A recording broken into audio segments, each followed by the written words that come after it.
Welcome to my channel. নমস্কার, normally রেসিপিতে আপনাদের অনেক অনেক স্বাগতম। আজ আমি আপনাদের সাথে শেয়ার করব বরবটি আলুর দুর্দান্ত একটি রেসিপি। এটা আপনারা গরম ভাত, রুটি, পরোটা ইত্যাদির সাথে পরিবেশন করা যায়। চলুন তবে দেখে নিই আজকের এই রেসিপিটি। এখানে আমি 500 গ্রাম বরবটিকে ভালো করে ধুয়ে এইভাবে টুকরো টুকরো করে কেটে নিয়েছি। আর নিয়েছি আলু। এখানে আমি 3টে বড় সাইজের আলুকে এইভাবে লম্বা করে শেপ দিয়ে কেটে নিয়েছি।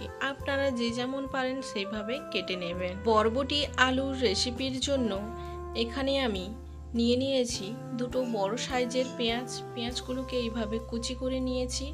আর লাগছে আদা রসুনের পেস্ট। এখানে আমি 2 চামচ মতো আদা রসুনের পেস্ট নিয়েছি।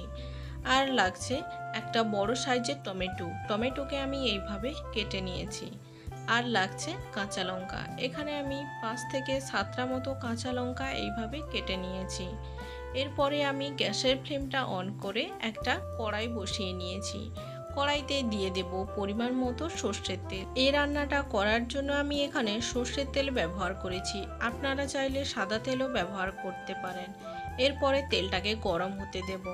তেলটা গরম হয়ে এলে তাতে দিয়ে দেব আগে থেকে কেটে রাখা আলুগুলো। এরপরে এতে দিয়ে দেব পরিমাণ মতো লবণ আর হলুদের গুঁড়ো। খুন্তির সাহায্যে ভালো করে নাড়াচাড়া করে দেব। ভালো করে নাড়াচাড়া করে দেওয়ার পরে একে আমি 2 থেকে 3 মিনিট মতো ভেজে নেব। মাঝে মধ্যে একটু খুন্তি দিয়ে নাড়াচাড়া করে দিয়ে আবারও ভেজে নেব। 2 থেকে 3 মিনিট পরে আমি দিয়ে দেব আগে থেকে কেটে রাখা বরবটির টুকরোগুলো। এরপরে এতে দিয়ে দেব পরিমাণ মতো হলুদ আর পরিমাণ মতো লবণ। আবারও সব উপকরণগুলোকে খুন্তির সাহায্যে ভালো করে নাড়াচাড়া করে 3 থেকে 4 মিনিট মতো ভেজে নেব। মাঝে মধ্যে খুন্তি দিয়ে নাড়াচাড়া করে দিতে হবে, না হলে তলায় লেগে যেতে পারে। এরপরে দেখে নেব আলুগুলো আমার সেদ্ধ হয়েছে কিনা। আলুগুলো আমার 70% মতো সেদ্ধ হয়ে গেছে। এরপরে এগুলোকে নামিয়ে নেব। ওই কড়াইতে আমি আরও কিছুটা তেল অ্যাড করে দেব। তেলটা গরম হয়ে এলে তাতে দিয়ে দেব একটা তেজপাতাটা ভেজে নেব। তেজপাতাটা ভাজা হয়ে আসলে তাতে দিয়ে দেব 1 চামচ মতো জিরেটা যখন ভাজা হয়ে আসবে তাতে দিয়ে দেব পেঁয়াজ কুচি। সব উপকরণগুলোকে একসঙ্গে মিশিয়ে এবারে এগুলোকে ভেজে নেব। পেঁয়াজটাকে আমি বেশি ভাজবো না, হালকা করে ভেজে নেব।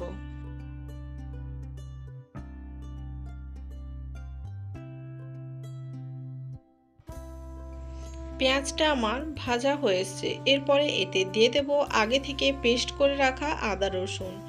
এরপরে সব উপকরণগুলোকে ভালো করে মিশিয়ে নেব। ভালো করে মিশিয়ে ততক্ষণ কষিয়ে নেব যতক্ষণ না আদা রসুনের একটা কাঁচা গন্ধটা চলে যায়।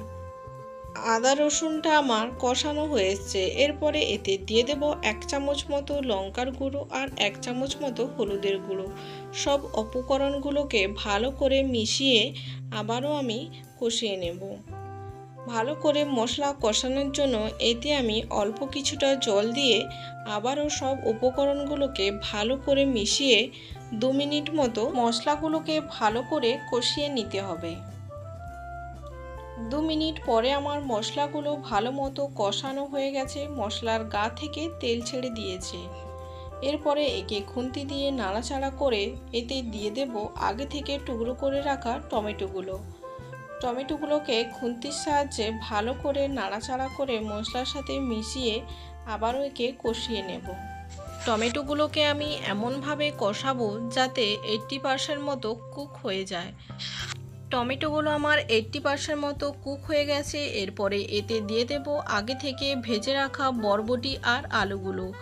আবারও মশলার সাথে ভালো করে সব উপকরণগুলোকে খুন্তির সাহায্যে নাড়াচাড়া করে মিশিয়ে নেব।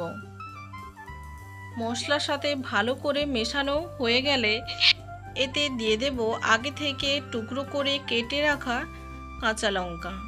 আবারও সব উপকরণগুলোকে ভালো করে নাড়াচাড়া করে 2 মিনিট মতো কষিয়ে নেব।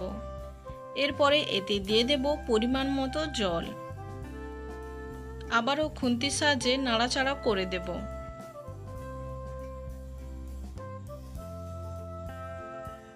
এরপরে এতে দিয়ে দেব স্বাদ মতো লবণ। বরবটি আলুগুলো আমার 80% মতো কুক হয়ে গেছে, তাই একে আমি 4 থেকে 5 মিনিট মতো রান্না করে নেব। ফুট উঠতে শুরু করে দিয়েছে। এরপরে এতে দিয়ে দেব স্বাদ মতো চিনি। এখানে আমি চিনি ব্যবহার করেছি, আপনারা চাইলে চিনিটা দিতেও পারেন আবার নাও দিতে পারেন, এটা অপশনাল। আবারও এটাকে নাড়াচাড়া করে রান্না করে নেব। 3 মিনিট পরে আমি আবারও নাড়াচাড়া করে দেব। আপনারা বাড়িতে অবশ্যই একবার হলেও এই রেসিপিটা ট্রাই করবেন আর আমাকে কমেন্টের মাধ্যমে জানাবেন যে আজকের এই রেসিপিটি আপনাদের কেমন লেগেছে। 3 মিনিট পরে আমার রান্না কিন্তু একদম রেডি। খুন্তি দিয়ে নাড়াচাড়া করে 5 মিনিটের জন্য আমি স্ট্যান্ডিং টাইমে রেখে দেব। 5 মিনিট পরে দেখুন বন্ধুরা, দেখতেও যেমন সুন্দর হয়েছে আর স্মেলটাও কিন্তু খুব সুন্দর বেরিয়েছে। আশা করছি আজকের এই রেসিপি আপনাদের ভালো লাগবে। যদি ভালো লেগে থাকে তাহলে অবশ্যই লাইক কমেন্ট শেয়ার করবেন আর আমার এই চ্যানেলটি সাবস্ক্রাইব করতে ভুলবেন না যেন। নমস্কার, আজ এই পর্যন্ত, দেখা হবে আবার নতুন কোনো এক রেসিপি নিয়ে।